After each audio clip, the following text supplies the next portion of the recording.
Hello friends, circle of education welcomes you. अपने romantic authors की series में हम वर्ड्सवर्थ कर रहे हैं, जिसके ऊपर 2 वीडियोस ऑलरेडी चैनल पे अपलोड हो गई हैं। एक वीडियो में हमने उनकी बायोग्राफी को डिटेल में डिस्कस किया था और लास्ट वीडियो में हमने इनके जो भी वर्क हैं वो सारे देखे थे। तो अब जो है हम इनके जो भी इम्पोर्टेंट वर्क है उनको डिटेल में डिस्कस करते हुए चलेंगे। तो आज की इस वीडियो का टॉपिक है हमारा लिरिकल बैलेड।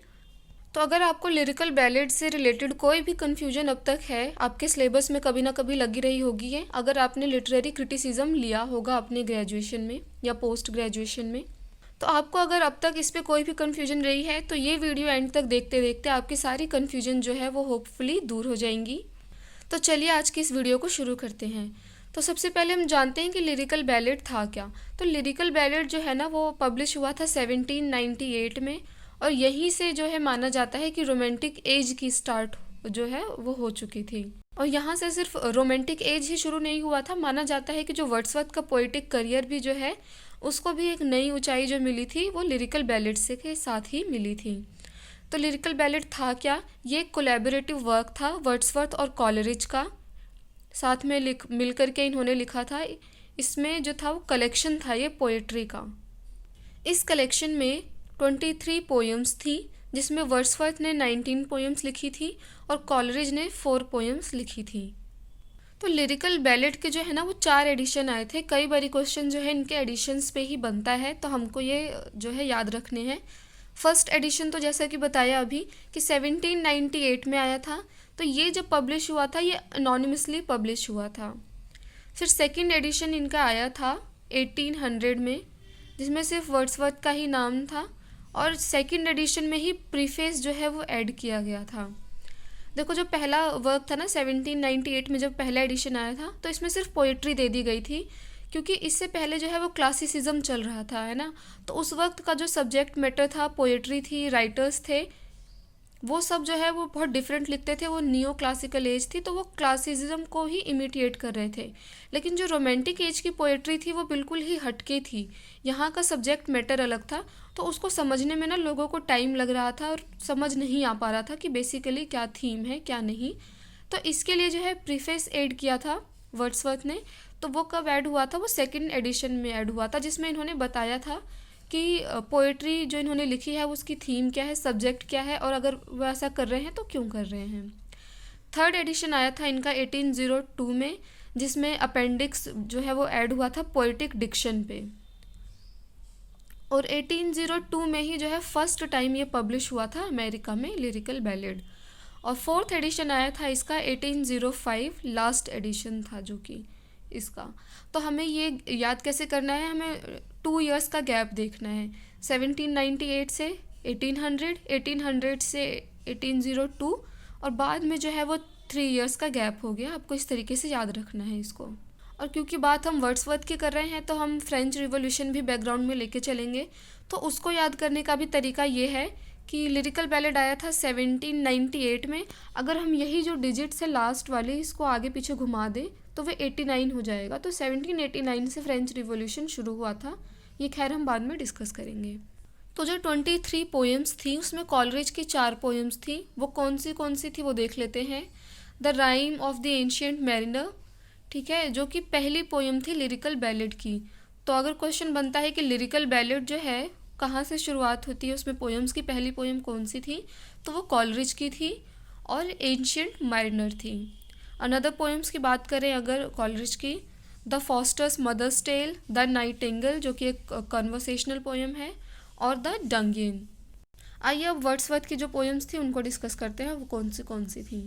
तो lines left upon a seat in a yew tree which stands near the lake of Esthwaite. देखो इनके जो टाइटल्स हैं ना पोएम्स के वर्ड्सवर्थ के बहुत बड़े बड़े हैं, और ये सारे इंपॉर्टेंट नहीं हैं, जो है वो हम डिस्कस कर लेंगे।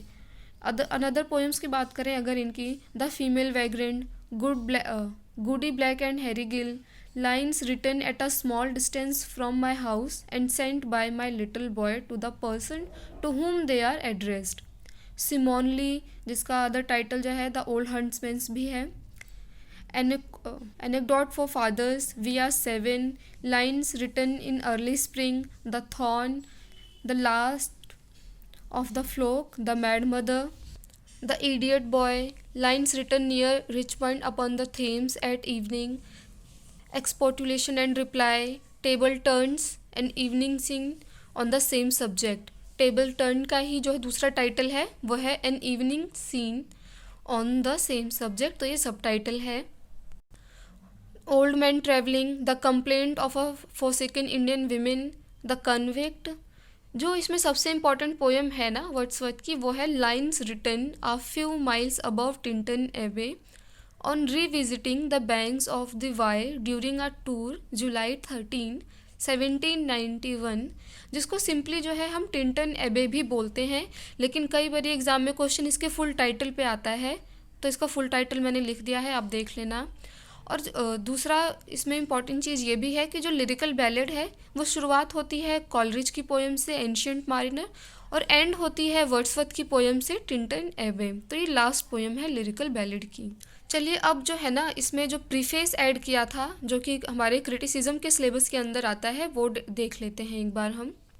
तो जो वर्ड्सवर्थ का कंट्रीब्यूशन है अगर लिटरेरी क्रिटिसिज्म में कुछ, वो जो है वो लिरिकल बैलेड के प्रीफेस में ही हमें देखने को मिलता है, जो कि सेकंड एडिशन में ऐड किया गया था लिरिकल बैलेड के, 1800 में पब्लिश हुआ था. इसमें जो हाइलाइट्स थे वो क्या थे कि aim in the composition of poem in lyrical ballad has been chosen or have to be choose incidents and situation from common life and relate them in a selection of language really used by men at the same point or time, throw over them a coloring imagination whereby the ordinary things would be presented to the mind in an unusual aspect. देखो इसको simple, बहुत ही simple language में समझाऊँ तो Wordsworth का कहना था कि हम जब पोएम लिख रहे हैं तो उसका जो सब्जेक्ट मैटर है वो क्या होना चाहिए कि जो भी इंसिडेंट और सिचुएशंस हम कॉमन लाइफ में देख रहे हैं, महसूस कर रहे हैं, एक्सपीरियंस कर रहे हैं, वो सब्जेक्ट मैटर हमको रखना चाहिए. और साथ ही साथ जो लैंग्वेज हम यूज़ कर रहे हैं पोएम लिखने के लिए वो language really used by main, यानी जो वर्नाकुलर लैंग्वेज है, वर्नाकुलर यानी कि जो लोकल लैंग्वेज है, जो सिंपल लैंग्वेज हम यूज़ करते हैं आम बोल चाल में, वो लैंग्वेज यूज़ करनी चाहिए, ये इन्होंने बोला था. और साथ ही साथ जो है उसमें फिर हमें अपना इमेजिनेशन यूज़ करना चाहिए, एक कलरिंग इमेजिनेशन देनी चाहिए, जिससे जो ऑर्डिनरी थिंग्स भी है वो थोड़ी सी जो है वो प्रेजेंटेबल लगेगी और जो है लोग जो है कॉमन लोग हैं वो रिलेट कर पाएंगे. ये इसमें बेसिक चीज़ इन्होंने बोली थी.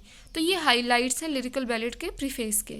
तो क्वेश्चन बनता है कि इंसिडेंट और सिचुएशन जो है वो कॉमन लाइफ से क्यों लिए जाएँ, मतलब ये इन्होंने बात क्यों बोली कि ये सब्जेक्ट क्यों होना चाहिए पोएट्री का. तो in humble and rustic life people are freely and frankly expressed, for these are simple. The manners of the rustic are not sophisticated, easy to express, easy to understand. In rustic life human are connected to nature and so they are more noble and permanent. तो इनके बोलने का मतलब ये था कि जो rustic लोग होते हैं, कॉमन लोग होते हैं, वो जब अपनी फीलिंग को एक्सप्रेस कर रहे होते हैं ना तो बहुत सोफिस्टिकेटेड लैंग्वेज यूज़ नहीं कर रहे होते हैं, ना ही जो है वो बहुत ज़्यादा एक्स्ट्रा ऑर्डिनरी चीज़ों को देख करके अपने आप को एक्सप्रेस करते हैं. वो एक सिंपल लैंग्वेज यूज़ करते हैं जो कि वो आपस में डिस्कस कर रहे होते हैं, तो वो ईजीली समझ आ जाती है एक दूसरे को. और हम जो है बिना वर्ड्स पे मेहनत किए खुद को बहुत अच्छे से एक्सप्रेस कर पाते हैं. तो अपनी एनर्जी वर्ड्स ढूंढने में ना लगा करके, एक्सप्रेस करने में ना लगा करके, जो भी एक्सप्रेस करना है वो सिंपल लैंग्वेज में करने को ये बोलते हैं. तो वर्ड्सवर्थ ने जो है पोइट्री की डेफिनेशन भी दी है और साथ ही बोला है कि अगर सिंपल जो लैंग्वेज हम यूज़ कर रहे हैं उसमें हमें मीटर की ज़रूरत नहीं है. तो metre is not essential to poetry but it is an additional source of pleasure.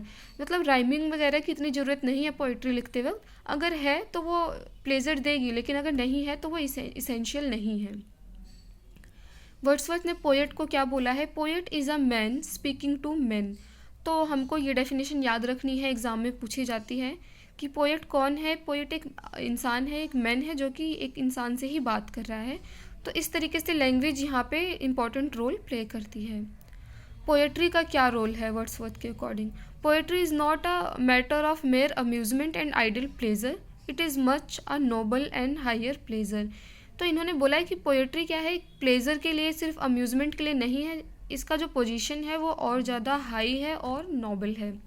Poetry को इन्होंने डिफ़ाइन किया है कि poetry is the spontaneous overflow of powerful feelings recollected in tranquillity. ये जो डेफिनेशंस है कई बार एग्ज़ाम में आती हैं, तो हमको ये याद रखनी है।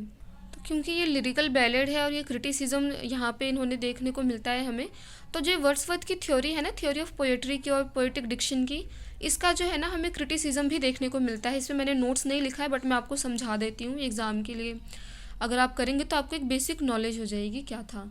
तो जो इनका जो ये आया था प्रीफेस, जब इन्होंने लिखा था तो इसको बहुत लोगों ने क्रिटिसाइज़ किया था। तो सबसे पहले क्रिटिसाइज़ करने वाले खुद कॉलरिज ही थे।